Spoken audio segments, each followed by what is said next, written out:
I know where there's some, right here in the hall, clerk. No, Molly, not in there. I have enough.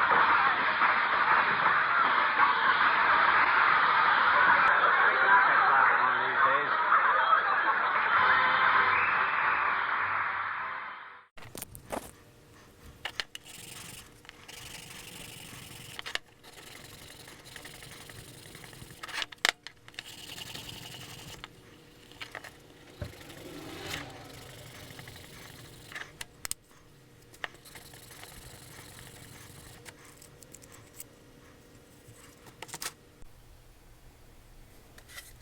Okay, I've got this sanded down. It looks pretty good.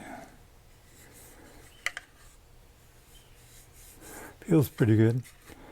That's not bad. It's not good yet. I'm going to put some of the Bondo in there. The Bondo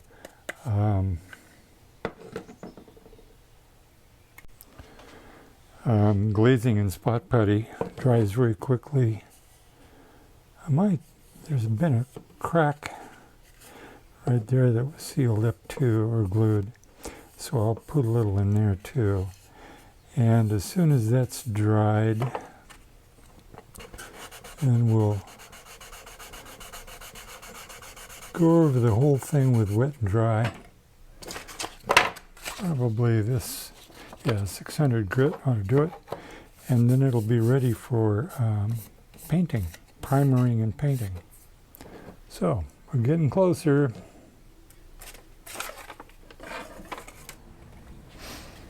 Okay, I'm about done with the case, and it's almost ready for painting, except for the critical parts missing here. The two offsets that stand in here that go through here and here on the clock and hold the clock in place with screws through the back. Those were broken off by our Rustic Products company, wherever that is. So I've got to replace those. And my original idea was to use handily available aluminum threaded spacer that sits in there pretty nicely, and then the screw would go through and hold the spacer in place. The spacer's length is 1 inch, and it needs to be about the same as these offsets right here that you see in the clock body, because that's what hold the bezel in place. So that's pretty darn close just the way it is. If I could get those attached in there. And then I discovered that the hole for the screw head and the screw itself is substantially smaller than that. So I found some others that aren't as big, but will accept a screw that has a chance of fitting down in there. I'm still going to have to drill that hole out a tiny bit. These are 632 screws, I think, and they almost go in there, but not quite. And the head is too big, so I have to grind the head down a little bit as well. So it's nothing simple, but I'll grind the head down on these. We'll attach 2 of these, and we'll see how it all looks. And then I have to scuff the ends of this up so I can epoxy. Use JB Weld to weld it in there.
Okay, it's been here overnight. Let's see if this worked. What I should be able to do is loosen these two screws right here and extract the clock from its case.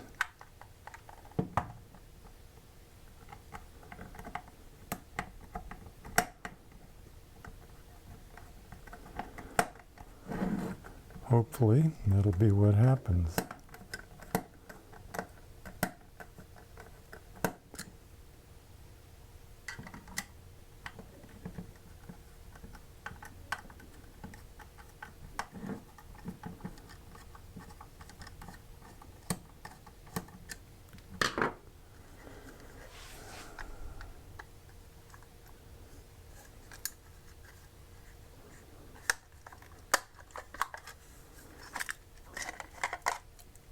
Ha! It worked. Yay!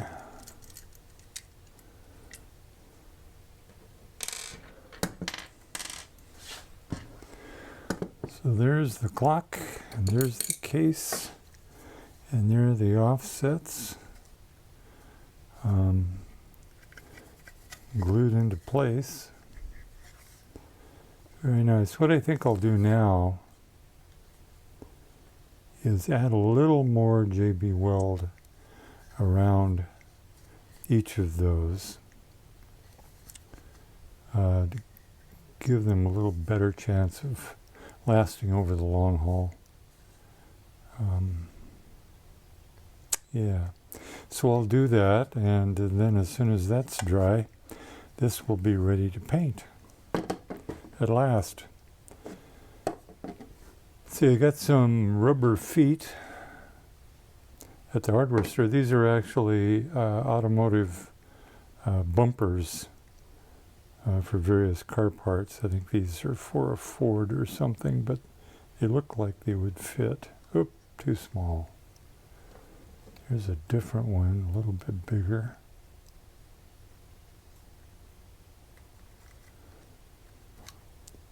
Yeah, that one will work, I think. I'll of course take these off before I paint it, but now the case has feet.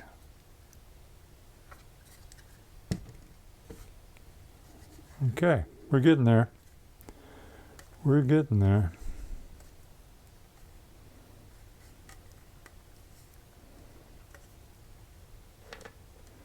All right, so I'll mix up some epoxy and give this a little reinforcement, and this one as well. Okay, it's ready to be painted. I'll tape over this label. What I'm going to paint it with is some filler primer from Rust-Oleum, light gray color. And then, because I would love to be able to replicate this two-tone Bakelite color, I probably really can't. So what I'm going to do is try. This is Rust-Oleum leather brown, and then some Rust-Oleum burgundy. And I'm going to I'll do the primer, and then I'll do sort of a really light base coat with the brown, and then I'll kind of splotchily paint it with some of the red, then maybe go back to the brown on top, just to try to get that mottled effect that Bakelite has. Be nice to make this look as nice and as close to a original case as I am able, which probably isn't very close, but that's what we're going to do anyway.